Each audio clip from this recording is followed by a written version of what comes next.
subsidiary company of a subsidiary company of, you know the thing. I, as you can see by my slightly different setup here, just got done filming some Lego stuff, and I just decided, you know, why not keep the angle? Because my room is still a mess from all the sorting and whatnot. Yeah, I don't know, I'm just trying different angles and different ways of making the Lego videos to see which is the best, which people respond to the most, or maybe what kind of sets people like. Anyway, today we are going to discuss feminism because it's another request that I had. That's actually from W. Bryce, as a matter of fact. And we're going to be checking out Virginia Woolf, who's actually one of my favorite authors and very inspiring for my own work. I love To the Lighthouse and Mrs. Dalloway. And we're just going to be checking out A Room of One's Own, which is kind of like one of the main essays of feminism. And I'm not talking like modern day, like kill all men feminism. I'm talking about like actual feminism. So if you're triggered, just get out of here. This is your warning, I suppose. And this is my little treat. More of that botanically brewed stuff. This time lemonade, and I am shaking it like I'm supposed to. Please don't spill.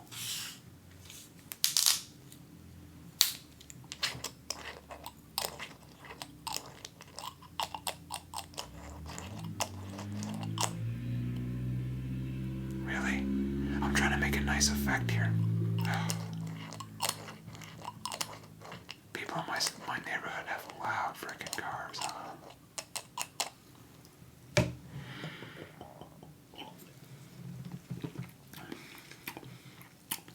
That's almost spicy. What the?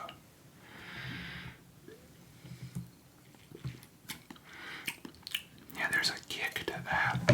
Wow. And yeah, I know I have my blanket here, but I'm still grabbing a coaster.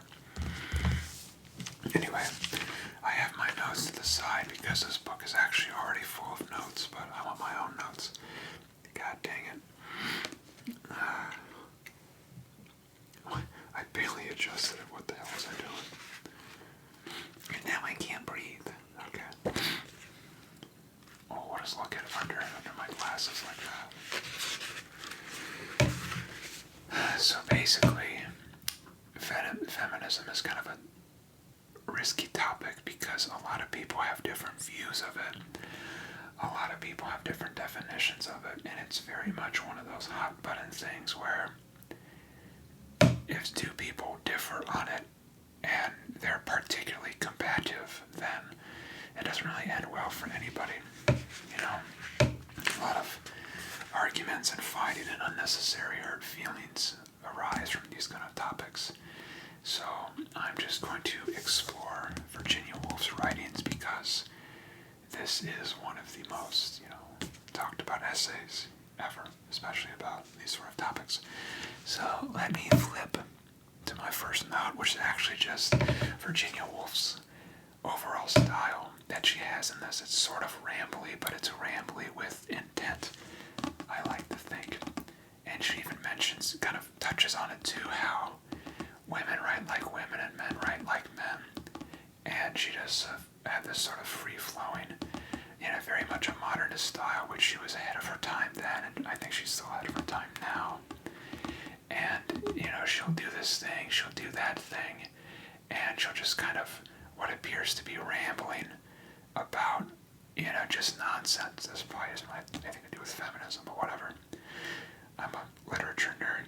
She'll just ramble on about what appears to be nonsense, and then like 5 pages later, she'll bring it back again, and it's like, oh my god, wow, it's like that thing you were just kind of talking about. Oh, it's relevant now, Yeah, it's just so seamless. Anyway, so it sort of starts out, she's just kind of, wandering around gardens, around, kind of nice estates, around, trying to get into a library, eating food, describing lots of good food.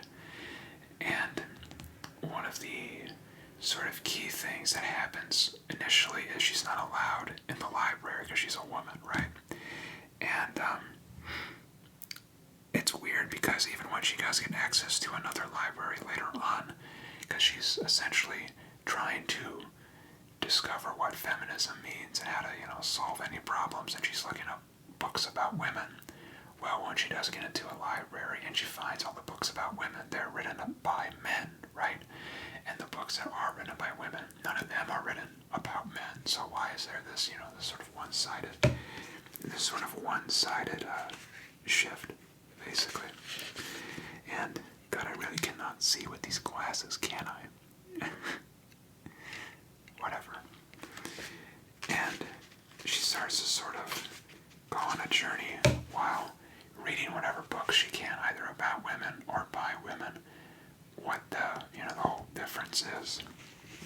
And let me start off with, one kind of a fun quote. One cannot think well, love well, sleep well, if one is not dined well.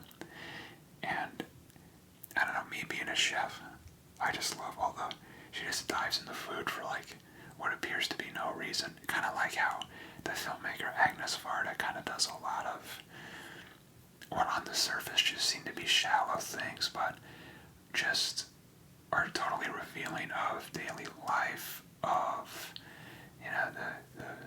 the profundities of quiet moments, you could say. I don't know. I'm pulling shit out of my ass as per usual, but this lemonade is very good. Rose lemonade. God, I'm taking these off for a bit, so I need to actually read my stuff. But the whole idea of having a room of one's own is Virginia Woolf ultimately sort of determines that the reason why there isn't equality is because, or in order to get equality, a woman needs a salary and a room of her own, basically a room to be herself and to be real and to have that sort of ideological freedom. The money comes a little bit easier and harder. She does mention that she has a set monthly inheritance income from her aunt. So she's of course very fortunate, especially for her time, that she was able to do these sorts of things. And something she mentions here is making a fortune and bearing 13 children. No human being can stand it. Because a lot of times any woman's pursuits get sort of sidetracked by, family obligations. And that there's been just a lot of historical historical oppressions throughout the years that have kept women in those roles, right? Thankfully, we live in a nice era now where we're not necessarily relegated to all those horrible, horrible things. But what does stick with me is she finishes off this section by mentioning back to that library that she wasn't allowed in. And she says, I thought how unpleasant it is to be locked out.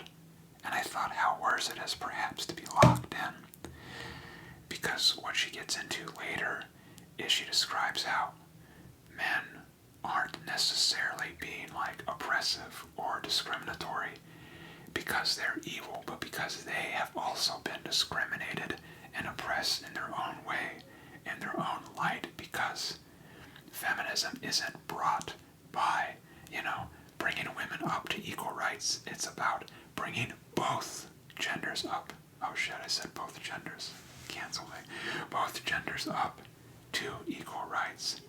And how a lot of the men, I'll get into it in a second here, are actually sort of victims of circumstance and just habit. Let's get into here. When she sort of dives into all the books about women written by men, she notices that a lot of them seem pretty bitter, angry. A lot of them kind of talk down about women, say they're inferior. And she realizes that are you guys hearing this? God, the cars in this neighborhood are atrocious. And she sort of theorizes that men aren't doing this to dominate out of a feeling of superiority. They're doing it out of a feeling of inferiority because they're insecure and they have been raised to essentially think that they have to be the best, that they have to be, the superheroes, and that they have to, that they're obligated to shove women aside, and that it's sort of their job to put them down, when of course it's not. And she mentions here how explain the anger of the professors. Why were they angry? For when it came to analyzing the impression left by these books, there was always an element of heat. And she sort of asks, like, you don't have to be upset. You don't have to, be angry. And where does this anger come from? And she kind of keeps going back to maybe this perceived feeling of inferiority. And that it's all sort of systemic in the sense that it's imposed upon a man from their birth just as much as it's imposed upon a woman. Life for both sexes, and I looked at them shouldering their way along the pavement, is arduous, difficult, a perpetual struggle. It calls for gigantic courage and strength. More than anything, perhaps, creatures of illusion as we are, it calls for confidence in oneself. Without self-confidence, we are as babes in the cradle. And how can we generate this imponderable quality, which is yet so invaluable, most quickly? By thinking that other people are inferior to oneself. And that's just it. In order to generate this self-confidence. God, I gotta pause. Gotta reset the camera. You know the drill here. I'm back. So basically, life hard must cope because... Jeez. Life hard. Oh, God, I'm just kidding. Virginia, please, I'm trying to explain your ideology. Life is hard. I'm losing my train of thought. It leads to people being scared, people being nervous, people not having the confidence they need. And the quickest way to establish that confidence is to push other people down. Oh man, here we go. We're just gonna have a cute little quote here where, like, oh, not cute, I'm trying to condescend to her. Of the two, the vote and the money I own seems infinitely more important. And yeah, I mean, isn't Mark Twain said if voting mattered, they want to let you do it? Whatever. Here we go. And she goes on to say more so about relationships between men and women. She needs not hate any man, he cannot hurt me. I need not flatter any man, he has nothing to give me. So imperceptibly, I found myself adopting a new attitude towards the other half of the human race. It was absurd to blame any class or sex as a whole. Great bodies of people are never responsible for what they do. They are driven by instincts which are not within their control. Try telling that to someone in the modern day. Basically saying, it was absurd to blame anyone. Because how could you say, oh, all, men are all white men or all, upper class or all anything? How could they be to blame when they're a mass? They don't think on an individual basis. They think, as this coherent all. That's why they're in that class on an individual, like person-to-person basis. Yeah, of course, they'll always be different. But it would be absurd to blame every man on earth, all 3 or 4 billion people. And instead, it seems to me, modern feminism seems so combative and aggressive and forceful, whereas the route that she seems to be taking is like, everyone calm down, everyone stay chill, everyone be soothed, you're a good person, no one here is inferior, we're all in this together, so let's just rise up together, you know what I'm talking about? Just the idea that the combativeness arises from perceived feelings of inferiority, and if you just eliminate that perception, boom, you're good, allies, fantastic,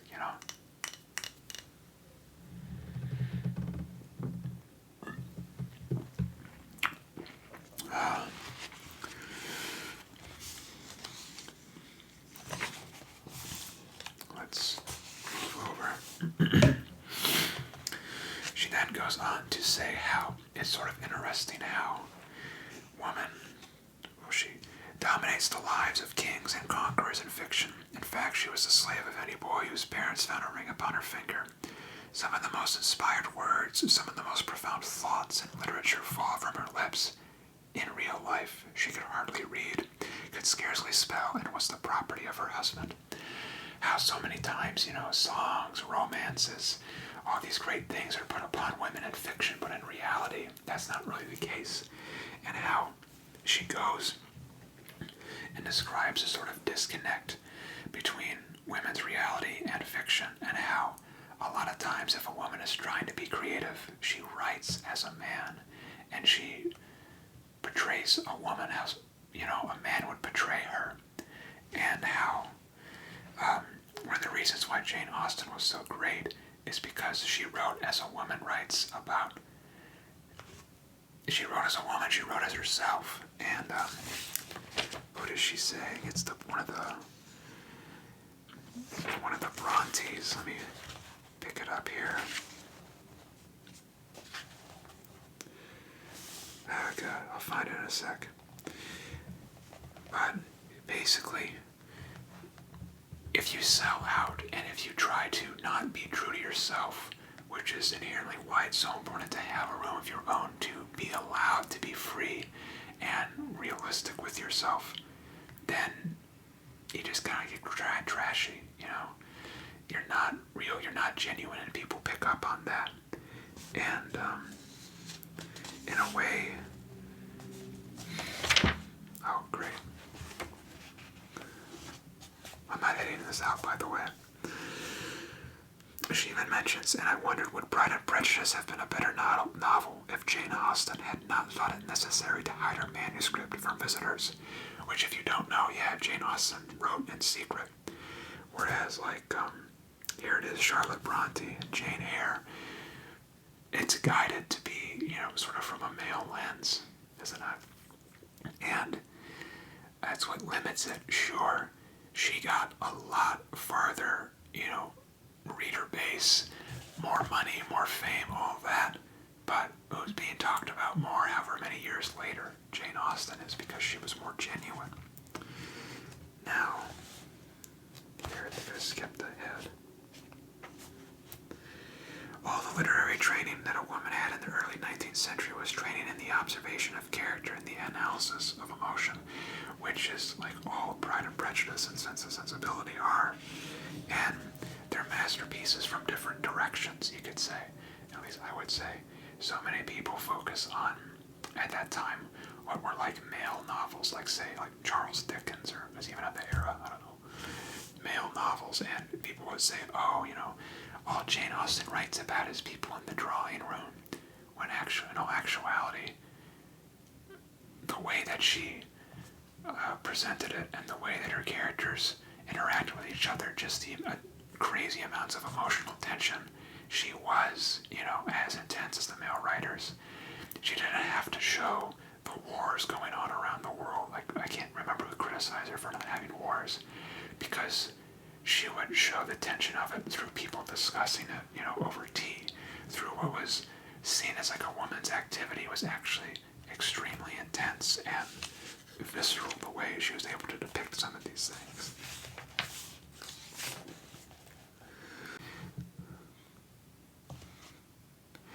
A lot of times women seem to only be shown in relation to men, and it's like, that's his girlfriend, his wife, his daughter, and they're never really seen as the main character. And she's reading some pulpy books from that time written by women that she won't last, are unheard of, and they're kind of sloppily written, but she even mentions, give it 100 years and then maybe they'll be great, maybe they'll be remembered, because women really haven't really had any practice with this sort of thing, because it's been a struggle of generations to even get that far. And she kind of goes on to mention how a lot of women's lives sort of exist in the background and are generally glossed over, because it's always the focal point is always on the man. And in order to do that, it doesn't need to, in order to get that to, ebb away, you don't want to get it really combative, like I said earlier, but you want to provide women with a chance to have, a room of their own, to have their money, to have stability, to not have to be bogged down by all these other obligations, to have their freedom to essentially choose what they want to do, and then they can depict their lives as heroes, not as secondary characters. And of course, don't necessarily, a lot of times you get, in my opinion at least, where you have a female, movie character, like a hero, who just acts like a toxic man, but they're just in a woman's body, that's not okay. That just makes it worse, if you ask me.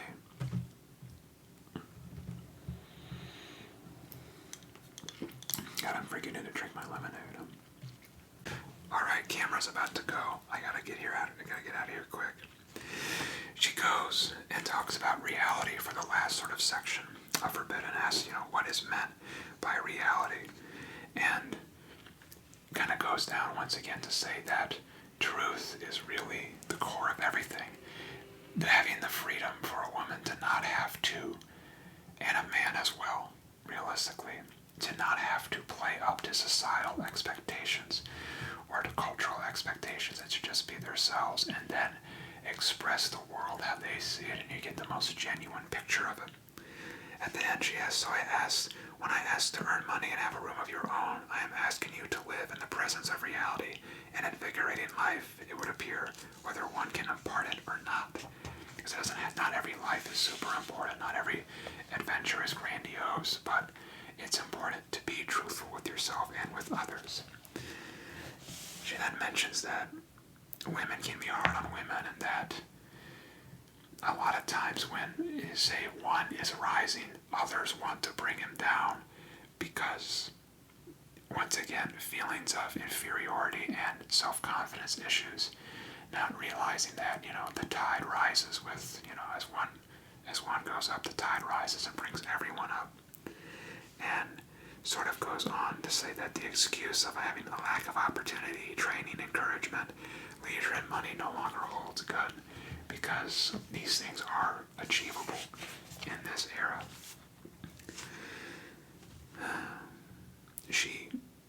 The last part is sort of like a rallying cry in the sense that she mentions that most women, most people in general, kind of go unnoticed, and that, the last line is even, so to work, even in poverty and obscurity, is worthwhile, because a lot of time it is that poverty and obscurity, the thousands or the hundreds of years, thousands of people over hundreds of years, that's what it takes. And that, talking about women who can never be, women who couldn't have succeeded back in older days because of limitations, that in a way they're still here. And she has this very powerful quote: she lives in you and in me and in many other women who are not here tonight. And in a way, I don't know why it makes me think of Tupac when he's talking about, all the dead homies are always rapping with you when you're doing any new rap song or performance, in the sense that legacies continue on throughout the ages. It's sort of like that, in the sense that, one person can't do it all themselves, and I gotta have this thing to drink, and my camera's about to die. Let me chug quick.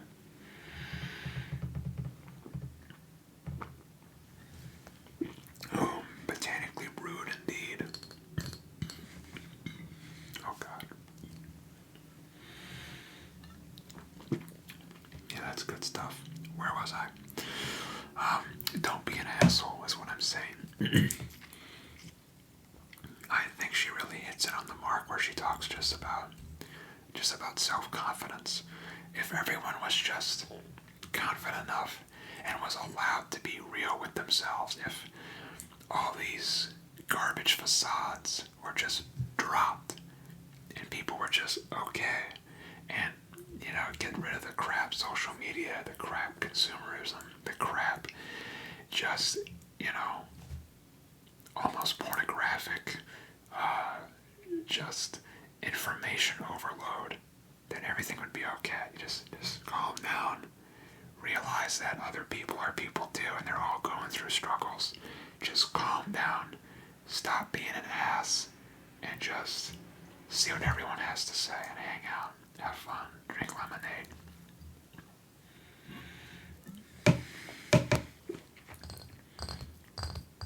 But yeah, I don't have to read anymore, so I can put my sunglasses on.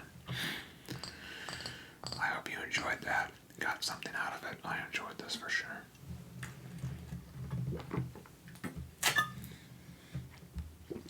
And my camera has like a minute to go, so I gotta get you out of here. This has been Price Can Drink, a subsidiary company of Price Can Eat, a subsidiary company of Price Can Read.